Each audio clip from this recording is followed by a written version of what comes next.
Hello नमस्कार दोस्तों। आप लोगों का अपने प्रज्ञा कैंपस चैनल में हार्दिक अभिनंदन और स्वागत करता हूं। आज हम जियोग्राफी से सब्जेक्ट से टॉपिक लेके आए हैं कावेरी नदी का प्रवाह मार्ग। कावेरी नदी का प्रवाह मार्ग देखेंगे, मतलब नदियों के कहाँ से उद्गम है, कहाँ जाके मिलती हैं और इस पर कौन कौन से बांध बने हैं, ये सब हम एक साथ देखेंगे। और चलिए लेट्स स्टार्ट टुडे सेशन। हाँ, यदि आप चैनल पर नए हो तो चैनल को सब्सक्राइब कर लेंगे, बेल आइकन भी ऑन कर लेंगे ताकि नोटिफिकेशन आपको समय समय पर मिलती रहे। देखिए, कर्नाटक की सबसे बड़ी और महत्वपूर्ण नदी कावेरी है। कर्नाटक की सबसे बड़ी और महत्वपूर्ण नदी कावेरी है। कावेरी नदी का धार्मिक व वैज्ञानिक रूप से काफ़ी महत्व है। कर्नाटक की सबसे बड़ी और महत्वपूर्ण नदी कावेरी है। कावेरी नदी का धार्मिक व वैज्ञानिक रूप से काफ़ी महत्व है। कर्नाटक में इसे कावेरी अम्मा के नाम से भी जाना जाता है।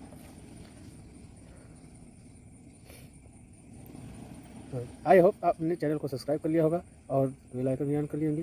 तो सेशन पूरा देखिएगा, वीडियो को कंप्लीट देखें और यदि पसंद आता हो तो इसे लाइक करें, ज़्यादा से ज़्यादा शेयर करें। चलिए, कर्नाटक सबसे बड़ी तो कावेरी नदी का प्रवाह मार्ग देखते हैं। कर्नाटक की सबसे बड़ी और महत्वपूर्ण नदी कावेरी है। कावेरी नदी का धार्मिक और वैज्ञानिक रूप से काफ़ी महत्व है। कर्नाटक में सिंचाई बिजली की आपूर्ति कर्नाटक में सिंचाई और बिजली आपूर्ति के लिए कावेरी नदी का इस्तेमाल किया जाता है।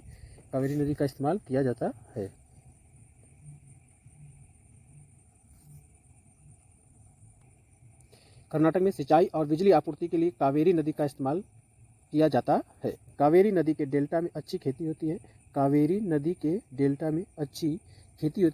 कावेरी डेल्टा के क्षेत्र को संरक्षित कृषि क्षेत्र के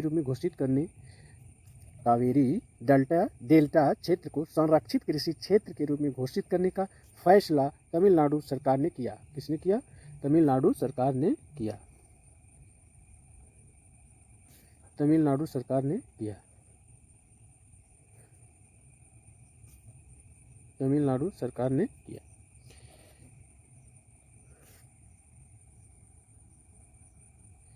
कर्नाटक की सबसे बड़ी और महत्वपूर्ण नदी कावेरी है। कावेरी नदी का धार्मिक व वैज्ञानिक रूप से काफ़ी महत्व है। कर्नाटक में इसे कावेरी अम्मा के नाम से भी जाना जाता है। तो कावेरी अम्मा के नाम से कौन सी जानी जाती है नदी? कावेरी नदी कहाँ है? कर्नाटक में। और कर्नाटक में जो सिंचाई और बिजली आपूर्ति के लिए किस नदी का जल इस्तेमाल किया जाता है? कावेरी नदी का इस्तेमाल किया जाता है। और कावेरी नदी के जो डेल्टा में अच्छी खेती होती है, तो कावेरी डेल्टा क्षेत्र को क्या करें? संरक्षित कृषि क्षेत्र के रूप में घोषित करने की फैसला किसने लिया था? तो तमिलनाडु सरकार ने लिया था। किसने लिया था? तमिलनाडु सरकार ने लिया था।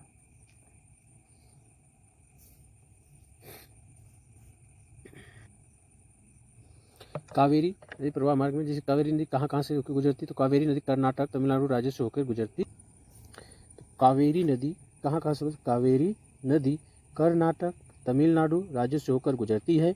यह नदी अंत में बंगाल की खाड़ी में मिलती है। कावेरी नदी किस किस के राज्यों से होकर गुजरती है? कर्नाटक और तमिलनाडु राज्य से होकर गुजरती है। कावेरी नदी अंत में कहाँ जाके मिलती है? तो बंगाल की खाड़ी में मिलती है। कहाँ? बंगाल की खाड़ी में। ये भी डेल्टा बनाता है। इसका डेल्टाई जो क्षेत्र है उसको संरक्षित कृषि क्षेत्र के रूप में घोषणा तमिलनाडु सरकार ने किया है। कावेरी नदी कर्नाटक और तमिलनाडु से होकर गुजरती है। अंत में यह बंगाल की खाड़ी में मिलती है। कर्नाटक और ये है आपका तमिलनाडु।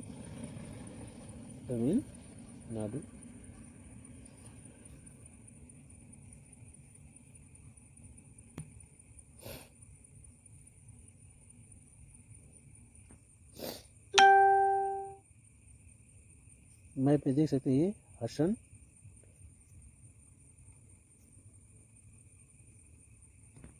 मैप में देख सकते हैं। कावेरी नदी जो है कर्नाटक से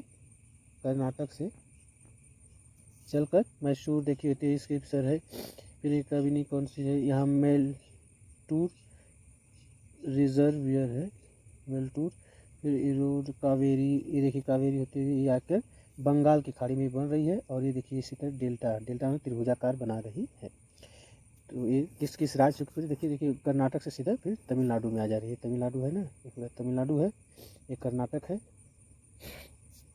और सीधे दो राज्यों से होकर कहाँ मिलती है, बंगाल की खाड़ी में।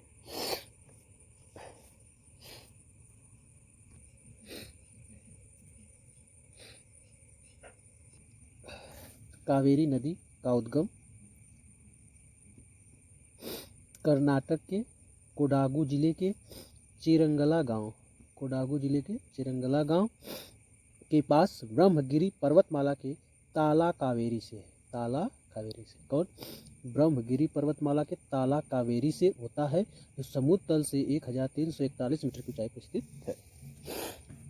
कावेरी कावेरी नदी का उद्गम कर्नाटक के कोडागु जिले के चिरंगला गांव के पास, चिरंगला गांव के पास, कर्नाटक कोडागु जिले के चिरंगला गांव के पास ब्रह्मगिरी पर्वतमाला के ताला कावेरी, ब्रह्मगिरी पर्वतमाला है, वहीं से ताला कावेरी से निकलती, इसलिए इसका नाम भी कावेरी पड़ा,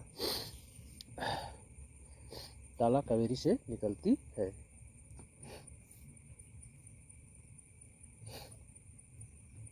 ये रहा ताला कावेरी, जो ब्रह्मगिरी, कर्नाटक में कौन, ये कौन सा पर्वत है, ये ब्रह्मगिरी, गिरी पर्वतमाला है, वहीं से कर्नाटक का एक कोडागु जिला है, जो चिरंगाल गांव करके, चिरंगला पर्वतमाला ताला कावेरी से होकर इसका उद्गम स्थल होता है, जो अंत में बंगाल की खाड़ी में जाकर गिर जाती है, तमिलनाडु के राज्य।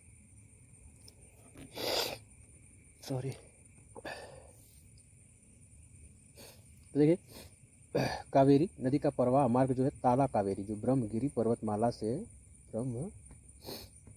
ब्रह्मगिरी पर्वतमाला से होके ताला कावेरी से होके चलती है। इसी पर जो कृष्णा राजा सागर बांध है, कृष्णा राजा सागर बांध है भी स्थित है ये।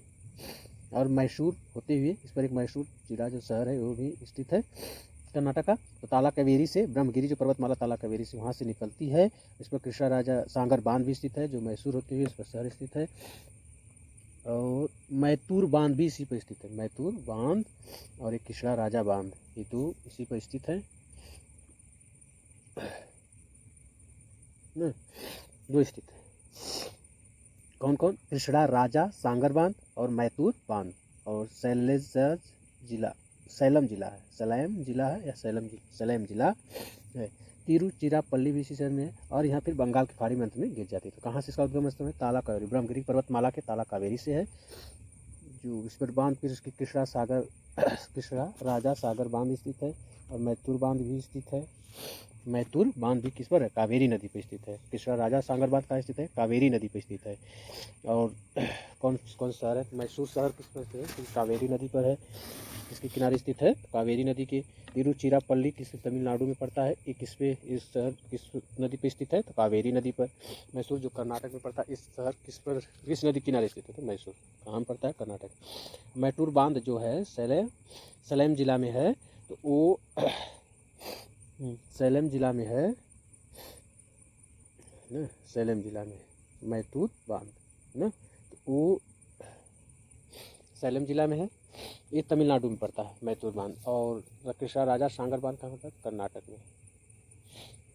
और ये दो बांध किस पर स्थित है, कावेरी नदी पर है, और कहाँ से उद्गम होता है और कहाँ जाके मिल जाती है, बंगाल खाड़ी में डेल्टा ये भी बनाती है, जैसे कृष्णा गंगा बनाती है। यदि आपको सेशन पसंद आया हो तो इसे लाइक करें, सब्सक्राइब ज़्यादा से ज़्यादा शेयर करें। Thank you for watching, see you next video. जय हिंद, जय भारत।